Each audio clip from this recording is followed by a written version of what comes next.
Saudara-saudari yang dikasihi Tuhan, refleksi kita kali ini diawali dengan pembacaan dari Injil Yohanes bab 14 ayat 1 sampai 14.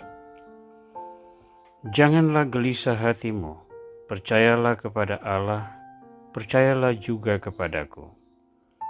Di rumah Bapa-Ku banyak tempat tinggal. Jika tidak demikian, tentu aku mengatakannya kepadamu. Sebab aku pergi ke situ untuk menyediakan tempat bagimu. Dan apabila aku telah pergi ke situ dan telah menyediakan tempat bagimu, aku akan datang kembali dan membawa kamu ke tempatku, supaya di tempat di mana aku berada, kamu pun berada. Dan kemana aku pergi, kamu tahu jalan ke situ. Kata Thomas kepadanya, Tuhan, kami tidak tahu kemana Engkau pergi, jadi bagaimana kami tahu jalan ke situ? Jawab Yesus kepadanya, Akulah jalan dan kebenaran dan hidup. Tidak ada seorang pun yang datang kepada Bapa kalau tidak melalui aku. Sekiranya kamu mengenal aku, pasti kamu juga mengenal Bapa-Ku. Sekarang ini kamu mengenal Dia, dan kamu telah melihat Dia. Maka kata Filipus kepadanya, Tuhan, tunjukkanlah Bapa itu kepada kami, itu sudah cukup bagi kami.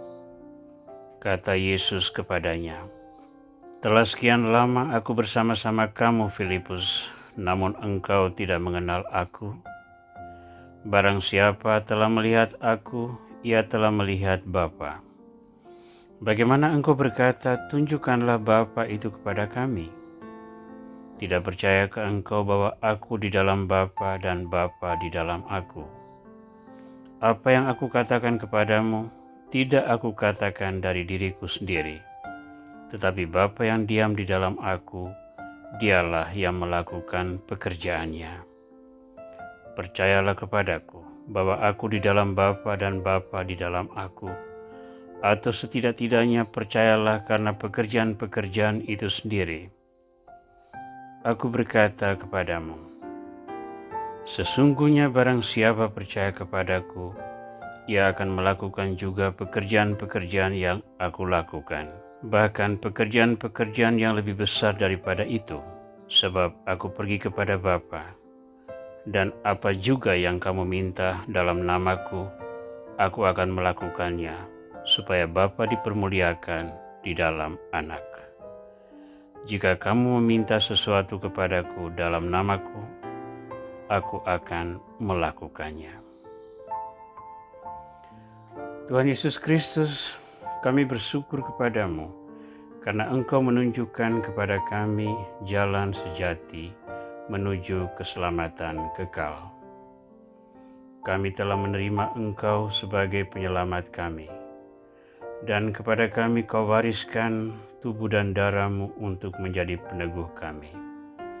Maka kobarkanlah dalam hati kami semangat kesetiaan, sehingga kami tetap berpegang teguh pada kebenaran firman-Mu dan setia mewartakannya kepada sesama kami. Engkau ya Tuhan yang berkuasa bersama dengan Bapa dan Roh Kudus, kini dan sepanjang masa. Amin. Saudara, sebagai orang yang setia menghadiri perayaan Ekaristi atau setia melakukan adorasi di depan sakramen Maha Kudus, pernahkah terbersit di dalam hatimu keraguan akan kehadiran nyata Yesus Kristus di dalam sakramen tersebut? Apakah pernah Anda berpikir bahwa sakramen itu hanya sekedar sebuah simbol kehadiran Yesus? Pernahkah Anda meragukan bahwa hostia dan anggur yang Anda terima di dalam komunio kudus betul-betul tubuh dan darah Kristus? Keraguan itu terasa wajar bagi kita sebagai manusia, karena misteri iman itu tak terselami oleh akal budi kita sebagai manusia. namun seperti para rasul yang mengitari Yesus. Keraguan-keraguan kita akan misteri ilahi di dalam sakramen ini menemukan jawabannya oleh kata-kata Yesus sendiri. Akulah jalan, kebenaran, dan hidup. Kepada Thomas yang bertanya tentang jalan menuju kepada Bapa, Yesus mengungkapkan bahwa jalan itu hanya satu, yakni dirinya sendiri. Karena Yesus dan Bapa adalah satu, maka siapapun yang menyelami Yesus Kristus mengenal Bapa yang mengutus Dia. Kebenaran yang diwartakan hanya satu, yakni dirinya sendiri, Firman yang menjadi manusia, agar martabat manusia diagungkan dan pintu keselamatan dibuka kembali. Kehidupan itu hanya satu, yakni Yesus Kristus yang telah wafat di salib, yang kemudian bangkit dengan jaya, sehingga jiwa-jiwa yang malang terkungkung dalam dosa kini meraih kesempatan untuk menikmati hidup keabadian berkat pengampunan dari dosa-dosa.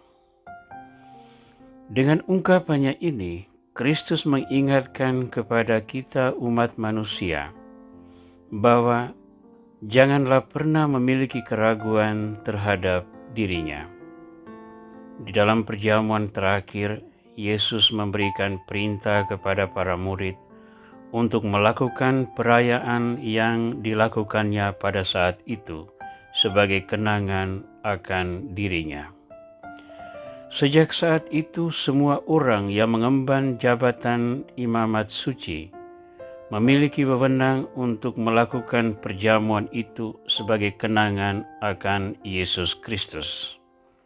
Maka setiap perayaan Ekaristi merupakan pengulangan kembali akan korban diri Kristus, di mana tubuh dan darahnya menjadi santapan umat manusia yang mencari jalan keselamatan.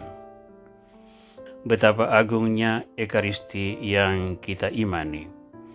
Karena di dalam setiap perayaan Ekaristi kita mengalami perjamuan surgawi di mana anak domba dikorbankan dan disantap oleh umat manusia.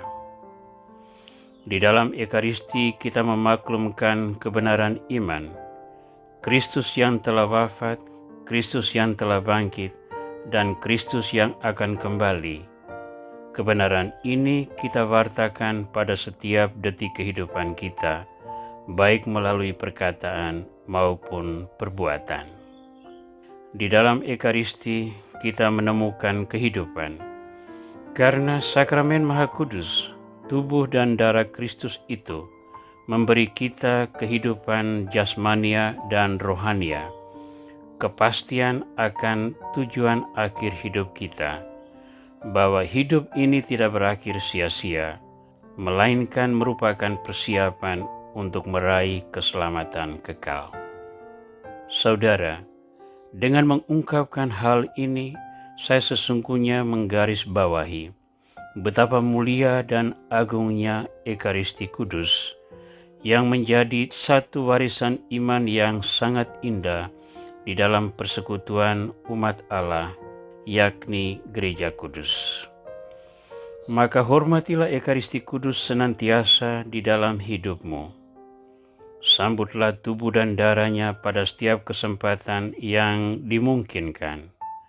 Dan sembahlah Dia yang bertakhta di dalam sakramen Maha Kudus, karena di sana kita menyaksikan Tuhan yang rendah hati, yang mau bertakhta di dalam sakramen itu untuk menjadi pedoman hidup bagi umat manusia. Tekunlah berdoa bagi Gereja Kudus, agar umat Allah menyadari warisan berharga yang begitu kaya dan memberi hidup, namun seringkali lupa untuk menghargainya. Semoga semakin banyak orang menyadari pentingnya Ekaristi Kudus dan turut serta menimba rahmat Tuhan yang terpatri di dalamnya. Tuhan Yesus Kristus, tunjukkanlah kami senantiasa cahaya kasih-Mu, dan kobarkanlah semangat kami untuk selalu menyadari bahwa kehadiran-Mu yang nyata dalam sakramen Maha Kudus sudah merupakan jalan kebenaran dan hidup yang menghantar kami menuju Bapa Surgawi. Kobarkanlah semangat kami untuk terus mewartakan kebenaran ini, sehingga semakin banyak orang menerima Engkau sebagai penyelamat yang membawa kami kehidupan baru. Jadikanlah hidup kami pujian bagi keagungan nama-Mu, kini dan sepanjang masa. Amin.